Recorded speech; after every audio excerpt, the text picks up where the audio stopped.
जय हिंद, जय छत्तीसगढ़। आज के इस संवाद कार्यक्रम में मैं आप लोगों के बीच में फिर उपस्थित हुआ हूं और हम लोग आज एक अलग ही पक्ष पर चर्चा करेंगे। नरेंद्र मोदी जी भारत देश के प्रधानमंत्री हैं और वो भारतीय जनता पार्टी से आते हैं। मैं भी भारतीय जनता पार्टी की राजनीति करता हूं, तो कोई भी कह सकता है कि भाई आप जबरन मोदी जी की तारीफ कर रहे हैं, जबरन प्रधानमंत्री जी की तारीफ कर रहे हैं। लेकिन मैं एक अलग ही इंटेलेक्चुअल पर्सपेक्टिव, एक बौद्धिक दृष्टिकोण आपके सामने रखना चाह रहा हूं। हो सकता है कि आपके विचार मोदी जी को लेकर किसी का आलोचनात्मक हो सकता है, कुछ भी हो सकता है, लेकिन जो उन्होंने कार्य किए हैं और ये जो कार्य हैं और इन कार्यों के बारे में मैं जाना, पढ़ा, समझा तब जब मैं प्रशासन में था। और गुजरात कैडर में मेरे कई सारे बैचमेट हैं जो आईएएस में नौकरी करते हैं, मेरे बैचमेट्स। उनसे मैं इन प्रोजेक्ट्स के बारे में, इन परियोजनाओं के बारे में, उस समय गुजरात के मुख्यमंत्री रहे मोदी जी की सोच के बारे में मैं जाना समझा और उस समय से मैं इन प्रोजेक्ट्स के बारे में सोचता था और मुझे काफ़ी अच्छा लगता था। उसी सब बातों को मैं यहाँ पे शेयर करने जा रहा हूँ। दोस्तों, देश का प्रधानमंत्री चाहे कोई भी होता है, उसके प्रति एक सामान्य रूप से सभी का आदर भाव, सभी का सम्मान, सभी लोगों का सम्मान सामान्य रूप से उनके प्रति होता ही है। यह एक बहुत ही नेचुरल, स्वाभाविक प्रक्रिया है। लेकिन दोस्तों, जो अभी आज का मैं संदर्भ की बात करने चाह रहा हूं, वो एक असाधारण संदर्भ है, एक हटकर संदर्भ है। और मोदी जी आज देश के प्रधानमंत्री हैं। आज के उनके कार्य का कुछ हिस्सा तो उससे जुड़ा हुआ है, लेकिन इससे भी महत्वपूर्ण है कि वो आज से 10 साल 15 साल पहले गुजरात में मुख्यमंत्री 2000 में बन चुके थे और 2000 में गुजरात के मुख्यमंत्री 2001 के पास गुजरात के मुख्यमंत्री बनने के बाद उन्होंने जो काम किया आज से 10 साल 15 साल 17 साल पहले, उन कामों के आधार पे मैं बात करना चाह रहा हूं। देखिए, एक सामान्य आदर भाव किसी प्रधानमंत्री के प्रति होता है, लेकिन ये कुछ अलग तरह के कार्य हैं जिनको मैंने देखा और समझा। और कोई भी प्रधानमंत्री एक राजनीतिक पार्टी का नेता भी होता है, किसी भी राजनीतिक पार्टी का एक नेता भी होता है, इसलिए वो राजनीतिक तरह के क्रियाकलाप भी करता है। लेकिन मोदी जी के ये जो कार्य, मैं 4 विशेष कार्यों का जिक्र जो करने जा रहा हूं, वो जो चारों कार्य हैं वो सामान्य राजनीतिक कार्य से हटकर हैं, वोट बैंक की राजनीति से हटकर हैं, वोट पॉलिटिक्स से अलग तरह के कार्य हैं। इसलिए इनका विशेष रूप से मैं जिक्र करना चाह रहा हूं और इसीलिए मैंने टेक दिया कि व्हाई आई रिस्पेक्ट मोदी जी। ये बहुत ही एक विशेष पक्ष है जिसे मैं प्रशासन में रहते हुए, आईएएस के जॉब करते हुए भी मैं रियलाइज करता था और उस समय भी प्रभावित होता था। तो दोस्तों, मैं यही कहना चाहूँगा आप सब लोगों को कि जैसे मेरे को सबसे पहली बात तो ये पूछा जाता है कि आप राजनीति में क्यों आए, तो और राजनीति में आए तो भारतीय जनता पार्टी में क्यों आए, ये सवाल मेरे को कॉमन पूछा जाता है, हर बार पूछा जाता है। तो दोस्तों, मैं यही कहना चाहूँगा कि देखिए, भारत के लोकतंत्र में राजनीति की सबसे बड़ी भूमिका है। वेदर वी लाइक इट और dislike it, whether we love it और हेट इट, हम चाहे जो भी करें, but politics is most important. हम उसको पसंद करें, नापसंद करें, उसको प्यार करें, घृणा करें, लेकिन राजनीति भारत के लोकतंत्र में सबसे महत्वपूर्ण है। पूरे सिस्टम को, पूरे देश रूपी रेल को खींचने वाला इंजन भारत के लोकतंत्र में कोई है तो वह राजनीति ही है। राजनीति इंजन है। वो बाकी सिस्टम को, चाहे वो प्रशासनिक सिस्टम हो, वैज्ञानिक सिस्टम हो, तकनीकी सिस्टम हो, आर्थिक सिस्टम हो, सबको लीड करने वाला कोई सिस्टम होता है तो राजनीति ही होती है। तो दोस्तों, इसी संदर्भ में मैंने यही तय किया कि राजनीति में आना चाहिए। और राजनीति की हम बाहर से रहकर आलोचना करते रहते हैं कि उसमें बहुत गंदगी है, बहुत समस्याएं हैं, वो तो कीचड़ है, नाली है, कई तरह की बातें लोग कर देते हैं। लेकिन मैं हमेशा कहता हूं कि बाहर रह करके हम उसकी आलोचना करते रहने से अच्छा है उसका हिस्सा बनकर उसमें कुछ बेहतर करने की कोशिश करना। क्योंकि वो महत्वपूर्ण तो है ही, इस बात से किसी को कभी कोई इनकार नहीं कर सकता। महर्षि चाणक्य ने भी कहा है कि अच्छे लोगों के राजनीति में भाग नहीं लेने का पहला दुष्परिणाम होता है कि बुरे लोग अच्छे लोगों पर शासन करने लगते हैं। इसलिए अच्छे लोगों का एक अच्छे लोकतंत्र में, भारत जैसे स्वस्थ लोकतंत्र में, राजनीति में भी महत्वपूर्ण भूमिका निभाना अत्यंत आवश्यक है। इसी सोच के साथ दोस्तों मैं राजनीति में आया, और साथ ही साथ दोस्तों इस सोच के साथ मैं राजनीति में तो आया ही, और भारतीय जनता पार्टी को चुनने का जो मूल प्रश्न है वो राजनीतिक बातें और बहुत सारे मैं डिटेल बिंदु बता सकता हूं, लेकिन मूल रूप से मैं कहना चाहूंगा कि यह पार्टी किसी परिवार आधारित पार्टी नहीं है। और जो लीडरशिप होती है, चाहे अटल बिहारी वाजपेयी जी की पहले लीडरशिप थी या नरेंद्र मोदी जी की वर्तमान में लीडरशिप है, ये जो लीडरशिप होती है वो एक अलग ही तरह का होती है। अटल जी के विचार, अटल जी का अपना कोई परिवार नहीं था, मोदी जी का अपना कोई परिवार नहीं है, और वो लोग जो कुछ सोचते रहे हैं, जो कुछ करते रहे, देश के लिए ही किए हैं। उनकी हर कोशिश, हर सांस देश को समर्पित रही है। वो एक युवा अवस्था से ही देश के लिए समर्पित होकर कार्य करते रहे हैं। तो इस तरह का नेतृत्व तो भारतीय जनता पार्टी देती है। और सबसे बड़ी बात कि हम दूसरी पार्टियों में देखते हैं कि फलना का बेटा बन जाएगा, उसका पोता बन जाएगा, उसका भतीजा बन जाएगा, लेकिन भारतीय जनता पार्टी में अगला प्रधानमंत्री कौन होगा, अगला राष्ट्रीय अध्यक्ष कौन होगा, कोई नहीं बता सकता। योग्यता के आधार पर, संगठन में कार्य के आधार पर कोई भी व्यक्ति देश के सर्वोच्च पद पे इस पार्टी में पहुंचता है। इसलिए एक स्वस्थ नेतृत्व देश को, समाज को और पार्टी को मिल पाता है।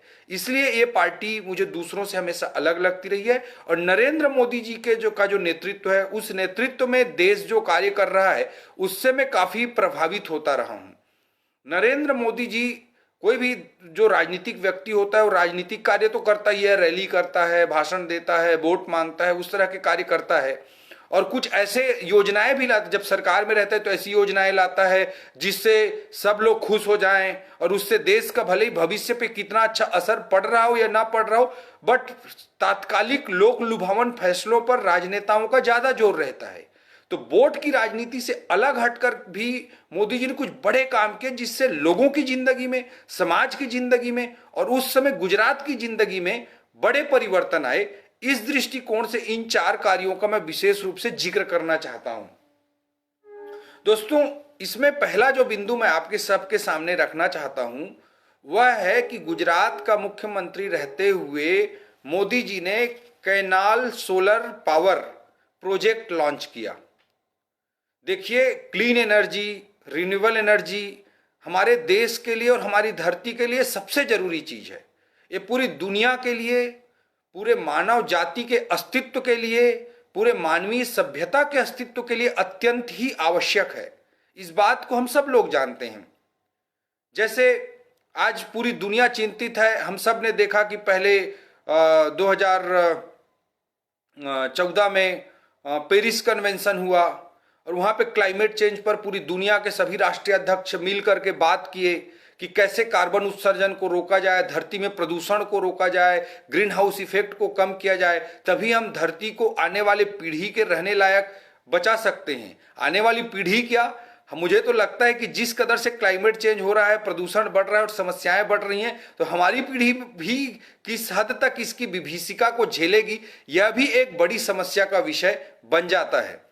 तो दोस्तों, क्लीन एनर्जी, कार्बन उत्सर्जन को कम करना, रिन्यूएबल एनर्जी, ऊर्जा के नवीनीकरणीय स्रोत जो सौर ऊर्जा है, पवन ऊर्जा है, उनकी बड़ी भूमिका रही है। तो पेरिस कन्वेंशन में भी ग्लोबली पूरी दुनिया के स्तर पर मोदी जी ने लीड करने का काम किया था। और अभी 2021 में ग्लासगो में कॉन्फ्रेंस हुआ क्लाइमेट चेंज को लेकर, उसमें भी मोदी जी ने लीड किया और उन्होंने पूरी दुनिया के सामने क्लीन एनर्जी के लिए बहुत ही महत्वपूर्ण बातों को रखा। और उसमें सबसे बड़ी बात थी कि जिस देश ने हमें रूल किया था, हम जिसके गुलाम रहे थे, ब्रिटेन, उसके प्रधानमंत्री बोरिस जॉनसन जी को मोदी जी के एफर्ट्स और मोदी जी के सोच के कारण यह कहना पड़ा कि there is one sun, there is one grid, there is one universe, one sun, one grid and only one Narendra Modi. ये बोरिस जॉनसन, ब्रिटेन के प्रधानमंत्री को कहना पड़ा था। इस तरह का कार्य, इस तरह का लीडरशिप क्लीन एनर्जी के मामले में, नवीनीकरण ऊर्जा स्रोत के मामले में मोदी जी ने पूरी दुनिया को देने का काम किया है। और उनकी ये सोच आज की प्रधानमंत्री बनने के बाद की सोच नहीं है। वो जब मुख्यमंत्री थे तब इस तरह की सोच रखते थे। इसीलिए हम देखते हैं कि कैनाल सोलर पावर प्रोजेक्ट उन्होंने 2012 में ही लॉन्च किया था, 2012 में ही लॉन्च कर दिया था।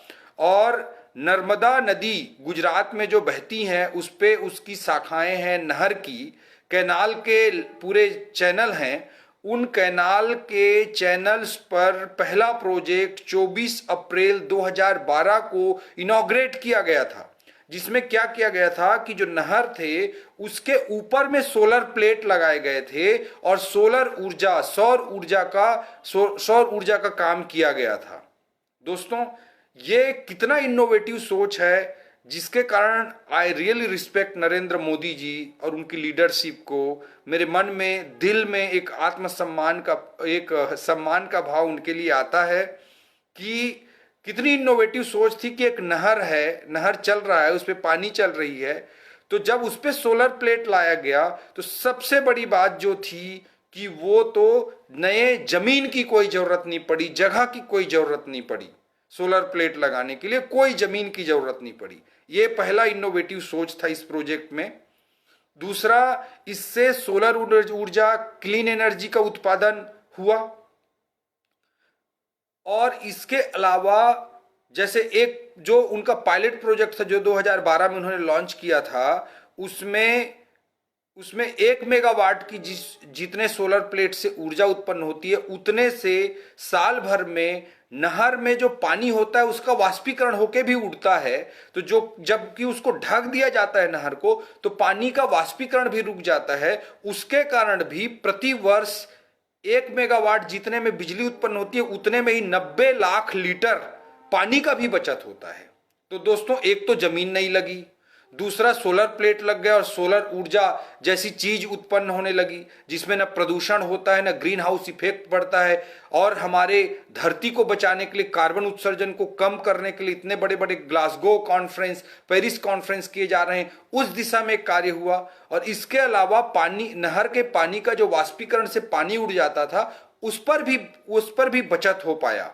तो दोस्तों, इस तरह का इनोवेटिव कार्य मोदी जी ने 532 किलोमीटर नर्मदा नदी में कराया और क्लीन एनर्जी की दिशा में, धरती को बचाने की दिशा में, प्रदूषण को रोकने की दिशा में सौर ऊर्जा के माध्यम से एक बेहतरीन कार्य किया।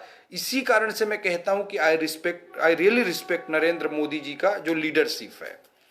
पहला बिंदु, मुख्यमंत्री रहते हुए गुजरात में उन्होंने जो ये किया था उसका मैं जिक्र करना चाहूंगा, उसका मैंने ये जिक्र किया। दूसरा जो बिंदु है वह भी ऊर्जा से ही जुड़ा हुआ बिंदु है। उसमें क्या है कि जैसे कृषि के लिए ग्रामीण क्षेत्रों के लिए और कृषि के लिए बिजली का पहले सेम फीडर होता था। तो जो सेम फीडर होता था उसके कारण से शहरों को बिजली आपूर्ति आबाद गति से चलाई जाती है, लेकिन ग्रामीण क्षेत्रों के लिए बिजली को कट कर दिया जाता है। जब भी बिजली का शॉर्टेज होता है तो बिजली को कट कर दिया जाता है। शहरों को बिजली दी जाती है, गांव को बिजली नहीं दी जाती है। और गांव में भी घरेलू कनेक्शन को, घरों को थोड़ा बहुत दे दिया जाता है। कृषि सबसे इग्नोर पार्ट हो जाता था। तो गुजरात के किसानों के लिए मोदी जी ने मुख्यमंत्री रहते हुए एक बड़ा इनोवेटिव और क्रांतिकारी कार्य किया था। उससे मैं निश्चित रूप से, दूसरा बिंदु है जिसपे मैं बहुत ज्यादा प्रभावित हुआ, यह बिंदु था कि ग्रामीण क्षेत्रों के कृषि के लिए सेपरेट इलेक्ट्रिसिटी फीडर का निर्माण करना। पूरे गुजरात में ग्रामीण क्षेत्र के किसानों के लिए सेपरेट इलेक्ट्रिसिटी फीडर का निर्माण मोदी जी ने कर दिया। इसमें यही हुआ कि सबसे पहले तो शहरी क्षेत्रों को जो बिजली दे दी जाती थी, ग्रामीण क्षेत्रों के लिए काट दिया जाता था या कृषि के लिए काट दिया जाता था, उससे अलग टोटल डेडिकेटेड एग्रीकल्चर के लिए सेपरेट फीडर देने के बाद उनको पूरी बिजली गांव के किसानों को निर्बाध गति से मिलने लगी। और उन्होंने 24/7 बिजली का कॉन्सेप्ट देश में आज जो चलता है वो गुजरात से ही सबसे पहले चालू हुआ था। बाद में हमारी भारतीय जनता पार्टी छत्तीसगढ़ की सरकार ने भी उसको लागू किया था। तो ये ये सबसे महत्वपूर्ण जो दूसरा बिंदु है उसका मैं विशेष रूप से जिक्र करना चाहता हूं। विशेष रूप से जिक्र करना चाहता हूं कि गुजरात के किसानों के लिए नरेंद्र मोदी जी ने मुख्यमंत्री रहते हुए सेपरेट बिजली का फीडर स्थापित करने का काम मोदी जी ने किया था, जो मुझे लगता है कि एक क्रांतिकारी कदम था देश के गुजरात के किसानों के लिए। और विशेष रूप से मैं यह भी कहना चाहूंगा कि 2019 में उन्होंने इसके लिए राष्ट्रीय स्तर पर भी चर्चा प्रारंभ की है। हालांकि कई स्टेट इसके लिए अभी तैयार नहीं हो रहे हैं, लेकिन वो राष्ट्रीय स्तर पर भी प्रधानमंत्री बनने के बाद उस दिशा में काम कर रहे हैं और उस दिशा में आह्वान कर रहे हैं। हालांकि कई राज्यों के मुख्यमंत्री इसके लिए तैयार नहीं हुए हैं। जब ये सेपरेट इलेक्ट्रिसिटी फीडर जो अलग से जो कृषि के लिए बिजली लाइन किसानों के लिए जब हो जाएगी, तो किसानों को बिजली कटौती की सामना ही नहीं करना पड़ेगा और उनको निर्बाध गति से बिना ग्रामीण क्षेत्र को बिना कृषि से समझौता किए शहरी क्षेत्रों को जो काट के बिजली दे दी जाती है, उससे किसान भाई बच पाएंगे। ये दूसरा महत्वपूर्ण कार्य, क्रांतिकारी कार्य मोदी जी ने किया, जिसके लिए I really respect Narendra Modi ji. Number 3 पे मैं विशेष रूप से जिक्र करना चाहूंगा कि मोदी जी जब 2001 में मुख्यमंत्री बने थे, तो जब वो मुख्यमंत्री बने थे नरेंद्र मोदी जी, तब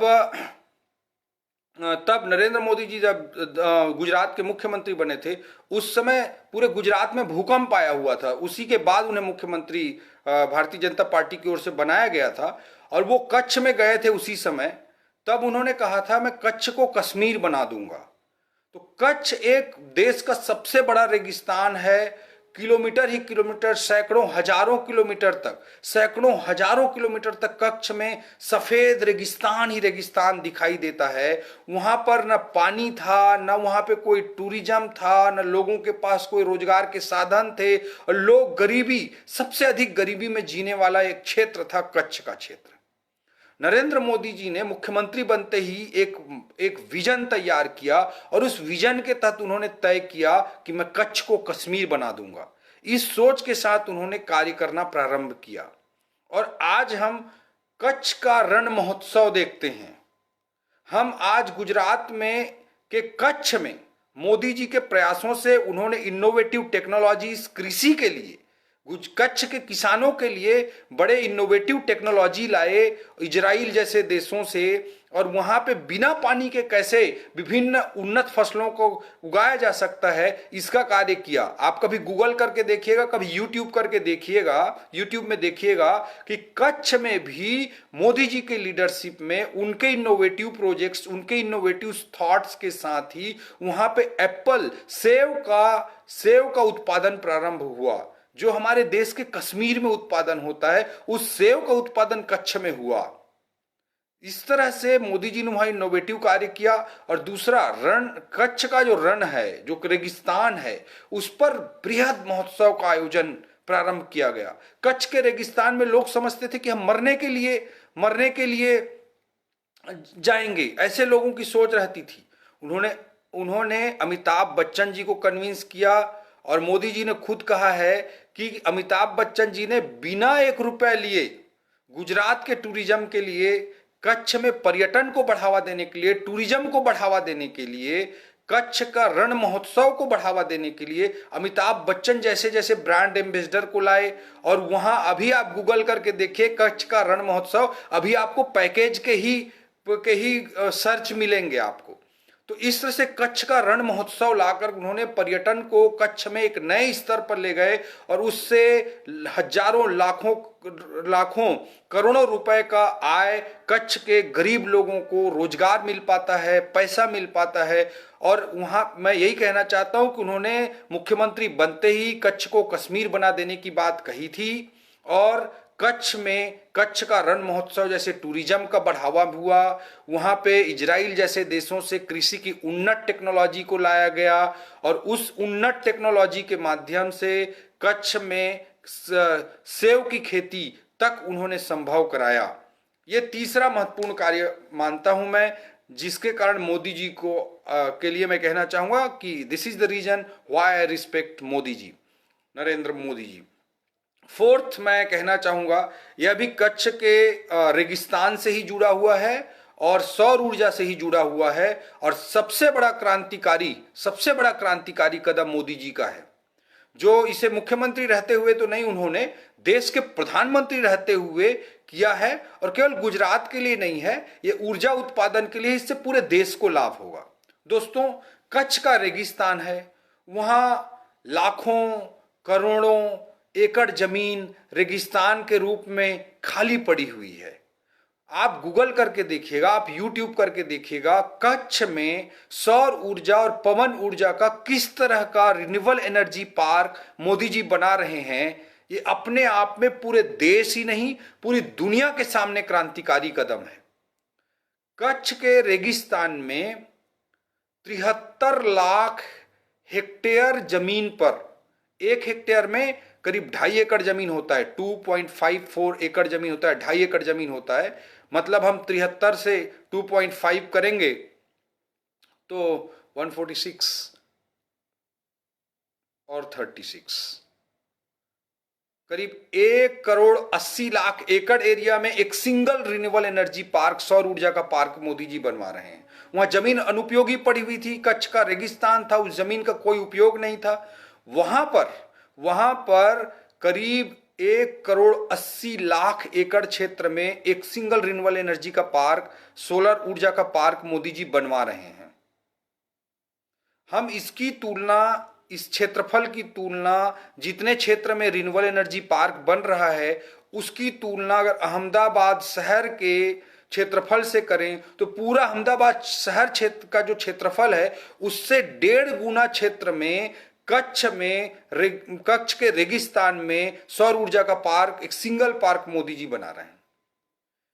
इस सिंगल प्रोजेक्ट से 34,000 मेगावाट बिजली का उत्पादन होगा। हम हमारे रायगढ़, जांजगीर, कोरबा, रायपुर, पूरे छत्तीसगढ़ के बिजली का भी के क्षमता को देखें तो उसका लगभग आधा भी बड़ी मुश्किल से हम पहुंच पाते हैं।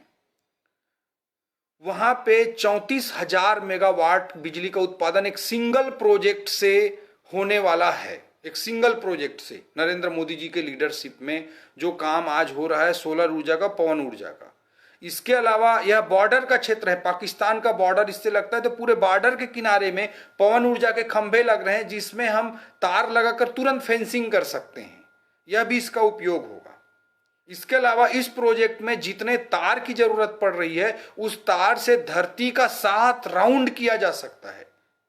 और 34,000 मेगावाट के बिजली उत्पादन की क्षमता वाले इस प्रोजेक्ट में जो लागत लग रही है वह 1.5 लाख करोड़ रुपए की लागत से बन रहा है।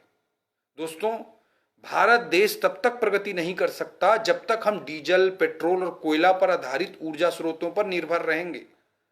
इन सब से पैसा ज्यादा लगता है देश को, प्रदूषण ज्यादा होता है, उसके लॉन्ग टर्म नेगेटिव इफेक्ट ज्यादा हैं। इसलिए मोदी जी एक विजन के साथ 1.5 लाख करोड़ का प्रोजेक्ट कर रहे हैं।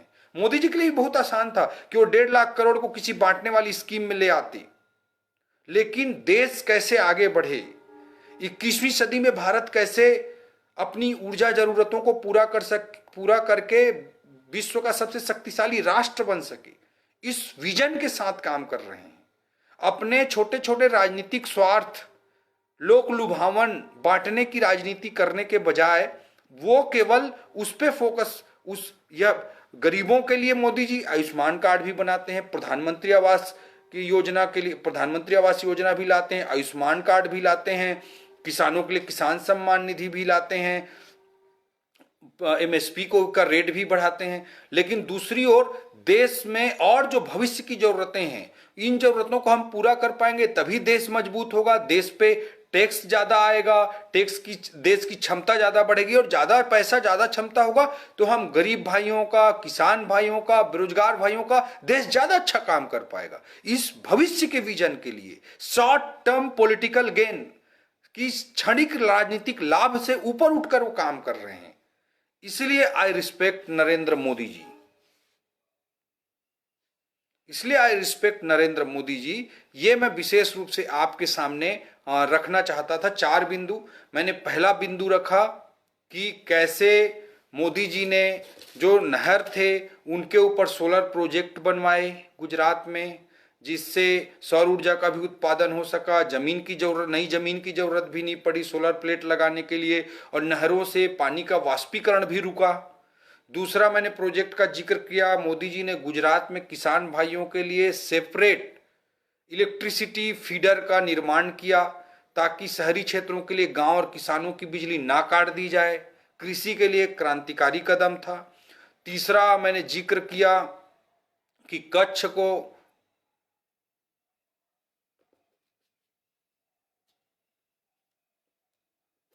का कैसे उन्होंने कच्छ के रेगिस्तान जैसे क्षेत्र को, मोदी जी ने कच्छ को कश्मीर बनाने के संकल्प के साथ वहाँ एप्पल तक की खेती, सेव तक की खेती चालू कराई। वहाँ कच्छ का महोत्सव लाकर पर्यटन को एक नए आयाम पर ले गए। अमिताभ बच्चन जैसे लोगों को बिना पैसे के उन्होंने मोटिवेट करके हायर किया, और वहाँ पर्यटन को बढ़ावा दे करके गरीबों के लिए रोजगार और आय के कैसे साधन जुटाए। और चौथा बिंदु, मैंने कच्छ के रेगिस्तान में बनने वाले रिन्यूएबल एनर्जी पार्क, सोलर ऊर्जा पार्क, पवन ऊर्जा पार्क की बात की, जिसके माध्यम से 34,000 मेगावाट बिजली का उत्पादन किया जाएगा, और इसमें 1.5 लाख करोड़ रुपए का इन्वेस्टमेंट किया जा रहा है। दोस्तों, ये इस तरह के कार्य मोदी जी अपने क्षणिक राजनीतिक स्वार्थों से ऊपर उठकर किसानों के लिए, गरीबों के लिए, देश की मजबूती के लिए और देश के आने वाले भविष्य में राष्ट्र बहुत मजबूती के साथ आगे बढ़ सके, इस उद्देश्य के साथ मोदी जी कर रहे हैं। इसलिए आई रिस्पेक्ट मोदी जी। क्षणिक राजनीतिक स्वार्थ से तो कोई भी नेता काम करता है, लेकिन देश के, प्रदेश के भविष्य के विजन के साथ जो काम करे, I really respect such leader. और ऐसे लीडर मोदी जी हैं दोस्तों, इसलिए I really respect Narendra Modi ji. और दोस्तों, मुझे कोरोना हुआ है, बट मैं बिल्कुल ठीक हूँ। आप लोग भी कोरोना के समय में अपना बिल्कुल अपना ख्याल रखें, और सब अपना अपना ख्याल रखें, अपने परिवार का ख्याल रखें, ध्यान रखें। मैं बिल्कुल ठीक हूँ, और मैं कल फिर से टेस्ट कराऊंगा, और कल फिर से टेस्ट कराने के बाद आई होप कि नेगेटिव आ जाए, और नेगेटिव आने के बाद मैं आप लोगों के बीच फिर से उपस्थित हो जाऊंगा। मैं बिल्कुल ठीक हूँ। कोरोना के समय में आप लोग भी अपना ध्यान रखें। मैंने आज एक्सप्लेन किया कि कैसे क्या ऐसे 4 कार्य थे मोदी जी के, जिनके कारण I really respect Narendra Modi ji. मैं अगले संवाद कार्यक्रम में फिर से किसी विषय के साथ शनिवार को शाम 7 बजे फिर से आपके बीच उपस्थित होऊंगा। तब आप सभी झनला, आप सबो झनला जय जोहार करत हूँ। छत्तीसगढ़ महतारी ला प्रणाम करत हूँ, हमर भारत माता ला प्रणाम करत हूँ, और जय जोहार कहते हुए मोर बात ला समाप्त करत हूँ। जय छत्तीसगढ़, जय हिंद, जय भारत, जय जोहार।